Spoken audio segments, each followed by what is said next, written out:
నమస్తే, welcome to our channel. నేను సమ్రీన్. ఈ రోజు మనతో ప్రముఖ సీనియర్ జర్నలిస్ట్ జగదేవ్ గారు ఉన్నారు. వారితో మాట్లాడదాం. సార్ నమస్తే. నమస్తే సార్, కోడికత్తి కేసు అయ్యి 5 ఏళ్ళు అవుతుంది. 5 ఏళ్ళ తర్వాత మళ్ళీ ఈ కేసు ఇప్పటి వరకు ఒక రిజల్ట్ అనేది దీనికి రాలేదు. సో వాళ్ళ కోడికత్తి శ్రీని ఎవరైతే ఉన్నారో వాళ్ళ అమ్మ ఇంకా ప్లస్ వాళ్ళ అన్నయ్య ఇద్దరు కలిసి నిహార దీక్ష చేస్తుంది. ఈ అంశానికి సంబంధించి మీరు ఏం చెప్తారు సార్? అంటే యాక్చువల్గా కోడికత్తి సీను అనే పేరు ఎందుకు వచ్చిందంటే, ఇంకా ఎలక్షన్స్ ముందు జగన్మోహన్ రెడ్డి గారు క్యాన్వాస్కి సంబంధించి వైజాగ్ ఎయిర్పోర్ట్లో ఉన్నప్పుడు ఈ శ్రీని అనే వ్యక్తి అతనిపై హత్యాయత్నం చేశాడని, దానికి ఆయన ఉపయోగించే ఆయుధం కూడా చాలా చిన్నది, ఇంతే ఉంటుంది, ఈ చిన్న కత్తి, జస్ట్ ఒక 4-5 అంగుళాలు ఉంటుందేమో. ఆ కత్తితో ఆయన ప్రయత్నించిపోయాడని, ఇదంతా కూడా ఒక డ్రామా అని, ప్రశాంత్ కిషోర్ లాంటి వ్యక్తులు, పొలిటికల్ స్ట్రాటజీకి చేసే వ్యక్తులు ఇట్లాంటి డ్రామా ప్లే చేసి సానుభూతితో జగన్మోహన్ రెడ్డి గారు ముఖ్యమంత్రి అయ్యారని చాలామంది విశ్లేషకుల అభిప్రాయం. సో దాన్ని ఇండైరెక్ట్గా మొన్న మీరు నమ్మరు, తెలంగాణ ఎన్నికల క్యాన్వాసింగ్లో కూడా రేవంత్ రెడ్డి గారు ఇదే అంశం మీద ప్రశాంత్ కిషోర్ గారి గురించి చాలా గట్టిగానే మాట్లాడారు. ఆయన హత్యా రాజకీయాలు చేస్తాడు, అటువంటి స్ట్రాటజిక్ మేనేజర్లు ఉన్నారేమో, మాకు అవసరం లేదు. అదే స్ట్రాటజిక్ మేనేజర్ ప్రశాంత్ కిషోర్ గారు ఇక్కడ బీఆర్ఎస్ కూడా ఆయనే చేస్తున్నాడు అన్నట్టుగా కూడా రేవంత్ రెడ్డి గారు ఒక సభలో, ఒక వేదికలో మాట్లాడారు. అయితే అప్పుడు జరిగిన విషయము అది నిజంగా ఎయిర్పోర్ట్స్ అథారిటీలో ఉన్నప్పుడు సెంట్రల్ గవర్నమెంట్ దీంట్లోకి వస్తుంది, ఎయిర్ ఇండియా దీంట్లోకి. సో తర్వాత ఆ అంశం ఏమైంది, తర్వాత ఈయన ముఖ్యమంత్రి అయ్యాడు జగన్మోహన్ రెడ్డి గారు. ముఖ్యమంత్రి అయిన తర్వాత అసలు నిజంగా ఆయనతో ఎవరు ప్రేరేపించారా, నిజంగా ఆయన హత్య చేయాలనుకున్నాడా, లేదా ఆయన వెనక ఎవరు ఉన్నారా, ఏంటి ఇన్వెస్టిగేషన్ ఏంటి, ఇది మీ అంశం మీద ఎవరు మాట్లాడరేంటి? ఎంతసేపు ప్రతిపక్షాల మీద, చంద్రబాబు గారి మీద, పవన్ కళ్యాణ్ మీద, అందరి మీద ఇంత దుమ్మెత్తి పోస్తారు కదా. దీని మీద ఒక సిబిఐ ఎంక్వైరీయో లేకపోతే ఇంకేదో, లేదా సిఐడి వాళ్ళతోనే సీరియస్గా ఇన్వెస్టిగేషనో, లేదంటే వీళ్ళ పరిధిలో లేదు అనుకున్నప్పుడు ఆ సెంట్రల్ వాళ్ళతోనే ఎవరైతే ఉంటారో సిఆర్పిఎఫ్ఓలు ఎవరో వాళ్ళతో అయినా, సిఆర్పిఎఫ్ సంథింగ్ ఎయిర్పోర్ట్స్ అథారిటీకి సంబంధించిన వాళ్ళు ఎవరో, ఎస్పీఎఫ్ఓలు కూడా ఉంటుంటారు ఎయిర్పోర్ట్లో, స్పెషల్ ప్రొటెక్షన్ ఫోర్స్ వాళ్ళు, మేబీ వాళ్ళ ద్వారా ఎవరి ద్వారా అట్లీస్ట్ ఒక ఎంక్వైరీ చేయించడం ఏదో చేస్తే బాగుంటుంది.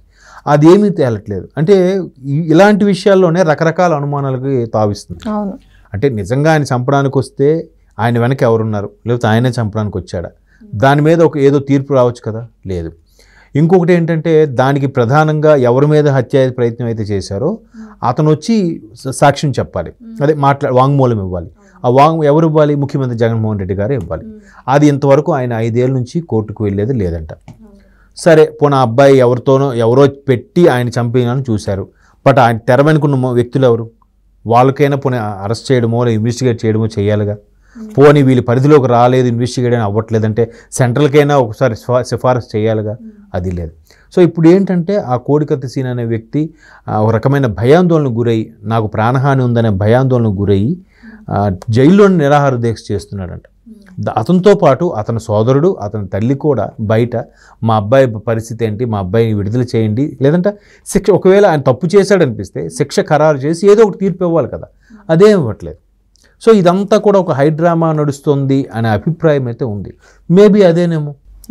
నిజంగా నెక్స్ట్ కాబోయే సీఎం అని అనుకున్న స్థాయిలో ఉన్న వ్యక్తికి అంత సింపుల్గా సాధారణంగా ఒక ఎయిర్పోర్ట్లో వచ్చి పొడి చేసి వెళ్ళిపోయేంత సింపుల్ అవుతుందా? లేదు.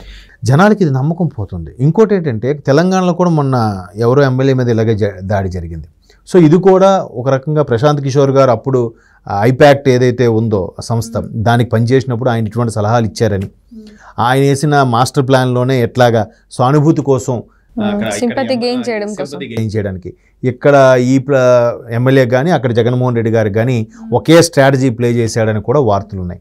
మేబీ అనిపిస్తుంది, వార్తలు అంటే వాస్తవం అనిపిస్తుంది. ఎందుకు అనిపిస్తుంది అంటే, నిజంగా ఆ కోడికత్తి సీను ఏదైనా నిజంగా అటాక్ చేస్తే నిజంగా ఆయన ధైర్యం చేయడానికి పాల్పడ్డాడంటే ఏదో ఉంది. ఇప్పుడు ఒకవేళ నిజంగా ఆయన అంత కసితో, పగతో రగిలిపోయి చంపాడు అనుకుంటే, ఆయన బ్యాక్గ్రౌండ్ చూస్తే అట్లాంటివి ఎక్కడ కనిపించట్లేదు. ఒక సాధారణ వ్యక్తిలాగా ఉన్నాడు. గతంలో నేరాలు చేసినట్టుగా కానీ, లేదంటే కొన్ని కేసులు ఉన్నట్టు కానీ ఎక్కడా లేదు. మొత్తం క్లియర్ ఉంది. మరి ఎట్లా ఇవన్నీ? సో ఇప్పుడు చాలామంది విశ్లేషకులు చెప్పే మాట ఏంటంటే, పొడిచి 5 ఏళ్ళు అయిపోయినా ఇంకా షర్ట్ మీద రక్తపు మరక పోలేదు అని. రక్తం మరక పోకుండా ఉంటుందా? ఇన్ కేసు నిజంగా రక్తం మరక అయితే అది కొన్నాళ్ళకి ముదురు రెడ్, డార్క్ రెడ్ లాగా అయిపోయి అలా బ్లాక్ అయిపోతుంది కదా. సో అట్లా వేయలేదు, ఇంకా అలాగే ఉంది, రక్తపు మరక ఇంకా హ్యాంగర్కే ఉంది అన్నట్టుగా కొంతమంది విశ్లేషకులు వెటకారంగా మాట్లాడుతున్నారు ఈ అంశం మీద. అంటే ఒక సామాన్యుని ఎందుకు బలిపశువు చేయడం? ఇప్పుడు ఇంకోటి ఏంటంటే ఇంకొంతమంది చెప్పేది ఏంటంటే ఒకవేళ ఆయన బయటకు వస్తే ఆయన బతకనివ్వరు, ఆయన నుంచి చాలా విషయాలు తెలిసిపోతాయేమో అని, ఆయనకి ప్రాణహాని ఉండే అవకాశం కూడా ఉందని కూడా కొంతమంది అంటున్నారు.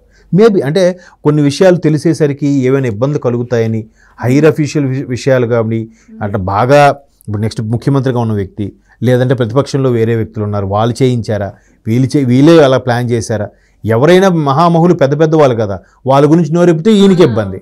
ప్రాణానికి హాని ఉంది, దీని వెనకాల ఎవరు ఉన్నారు ఏంటి అనేది ఈయన బయటికి వస్తే అది ఎవరైనా సరే బయట పడుతుంది వాళ్ళ గుట్టు అనేది చేస్తున్నారు వీళ్ళు. రాకుండా కంట్రోల్ చేస్తున్నట్టుంది.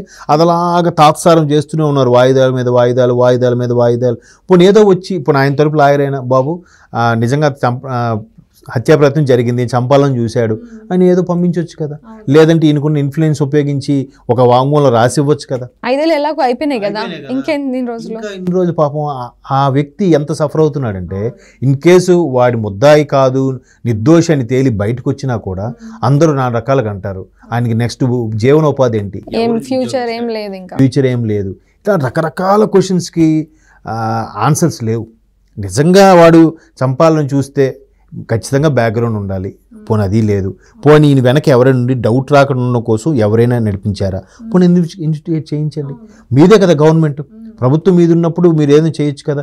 మరోవైపు వైసీపీకి బీజేపీ సపోర్ట్ ఉందని కూడా మాట్లాడుకుంటున్నారు. మరి ఆ సపోర్ట్తో ఒక సిబిఐ ఎంక్వైరీయో లేదా సెంట్రల్ వాళ్ళతో ఏదో సెంట్రల్ పరిధిలోకి వస్తుంది కాబట్టి ఎయిర్పోర్ట్స్ అథారిటీ అదంతా కూడా వాళ్ళకి చెప్పి చేయించవచ్చు కదా, అది కూడా ఎందుకు చేయించట్లేదు?